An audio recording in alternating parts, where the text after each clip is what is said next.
I'm TJ Chernick, and thank you for joining me for this episode of The Gay Report.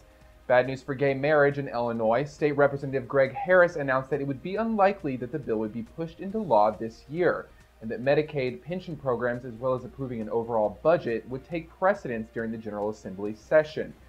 The bill, which was introduced on February 8th by Harris and two other openly gay representatives, would delete the provision outlawing marriage between individuals of the same sex. Harris told Chicago Tribune that while he never says never, he doesn't think there will be a push before the end of this session. A transgender woman was found shot and killed on Monday in Chicago's West Garfield Park, according to the National Coalition of Anti-Violence Programs. 23-year-old Paige Clay was found in an alley behind the 4500 block of West Jackson Boulevard and was killed by a gunshot wound to the forehead. Community members are organizing a remembrance of Clay. No arrests have been made. The Windy City Gay Idol competition is in full swing.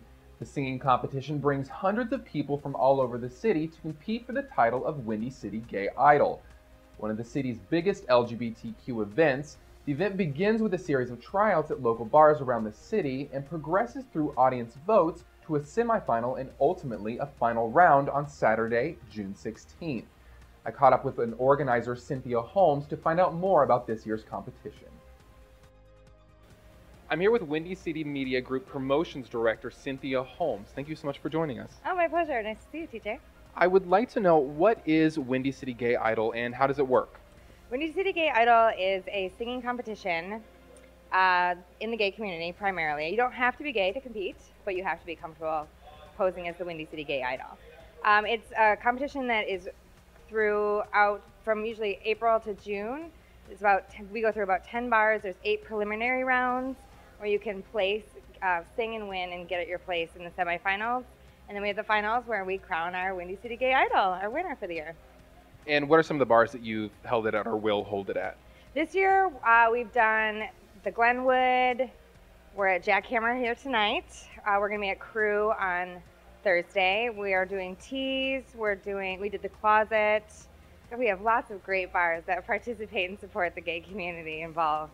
Of course, Sidetrack. It's where semifinals and finals always are. And what kind of individuals do you see come in to audition for it? We get a wide variety. It's actually one of my favorite parts because it's always a great picture of our community because there's so much variety, so much diversity. We have straight people. We have every nook and cranny of the gay community. We have a lot of repeat people who come out year after year to compete because we always have so much fun. And then we have a lot of brand new talent so you can come out any night and you never really know what you'll get when you come out. What advice would you have to people who, kind of want to try out but maybe are a little too afraid to? I would say have a couple cocktails. We have some great sponsors, vodka sponsors this year, Kettle One and Smirnoff vodka. So we have some of those. That helps loosen people up. And then, just have fun. Really, the people who do the best a lot of times are people who are charismatic and really put a lot of heart and soul into it. And obviously talent is key, but so is bringing your friends out to vote and, just getting the audience involved. Because the audience votes for the winner, so. And where can people learn more about the upcoming auditions? You can go to our website, WindyCityMediaGroup.com. We also have a Facebook page, Windy City Gay Idol. And you can go to the Windy City Media Group Facebook page, the Night Spots Facebook page, and we have e-blast. Pretty much Google it and you'll find us. All right, well, thank you so much for joining us. I really appreciate it. Thank you, my pleasure. Come on out and enjoy some Idol. Is this your first time? No, I competed last year as well, so I'm going to try out again this year. I didn't make it last year, so here I am. I heard that you settled down, that you found a girl and you're married now. And what brings you out tonight? I'm going to sing for Gay Idol. I think it's going to be a lot of fun. I'm actually a singer. I go to school for it and just got to keep pushing myself forward.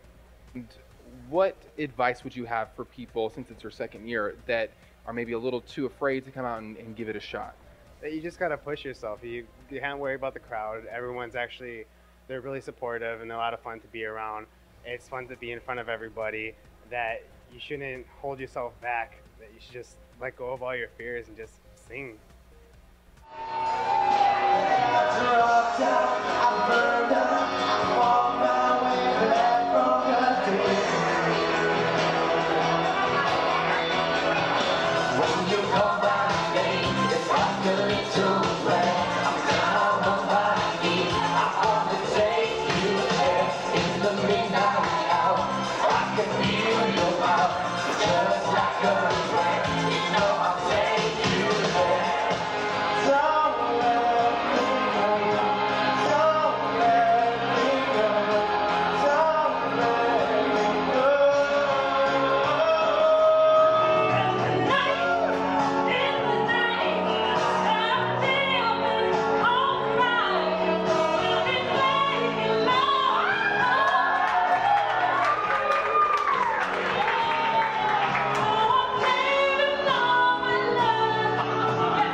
Walt Disney Worlds Unofficial Gay Day, which occurs every year in June, is under fire from a Florida-based conservative group, the Florida Family Association.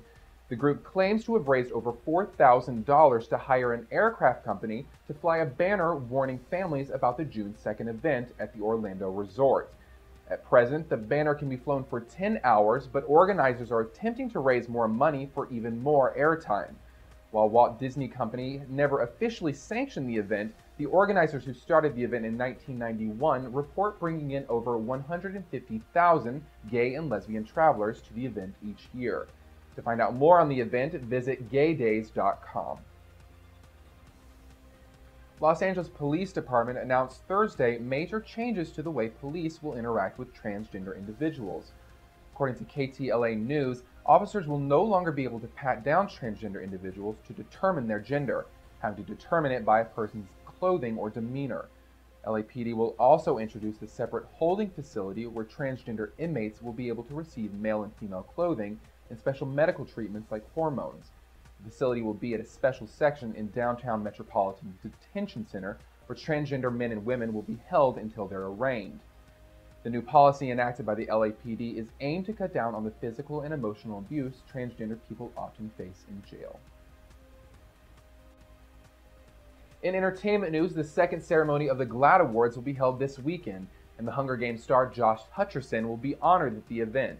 The 19-year-old actor, who also starred in the 2010 Kids Are All Right movie, is the youngest person to ever receive the GLAAD Vanguard Award, which is presented to a member of the entertainment community who has made a significant difference in promoting equal rights for LGBT people.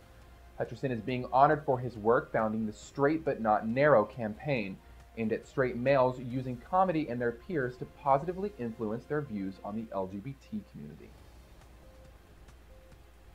The weather is finally starting to warm up and might have you in the mood to get out and about this weekend, which brings me to this week's Weekend Report. If you want to get outside and make a difference, the Break the Silence 2012 Night of Noise will be held at the Thompson Center this Friday, bringing more than 500 LGBTQ youth and ally to collectively speak out about the Day of Silence experience and to celebrate the LGBTQ youth community. Youth will speak and perform poetry and dance then dance the night away with a DJ. To find out more, email Iman at illinoissafeschool.org. If this Saturday gets a little chilly, head indoors to O'Malley's at 3551 North Sheffield at 10 p.m. for the 13th match of Claw, the Chicago League of Lady Arm Wrestlers. The Lady Arm Wrestlers will be flexing their biceps and bracing their forearms to compete for the coveted Claw sash and gown. For only $25, enjoy a 3-hour open bar package, or for $10, a cash bar ticket. All proceeds will benefit the SciShow Theater Company and the charity Erasing the Distance. Visit claw.org for more information. That's all for this week's episode of The Gay Report. Join me again next week for more news and events affecting your world.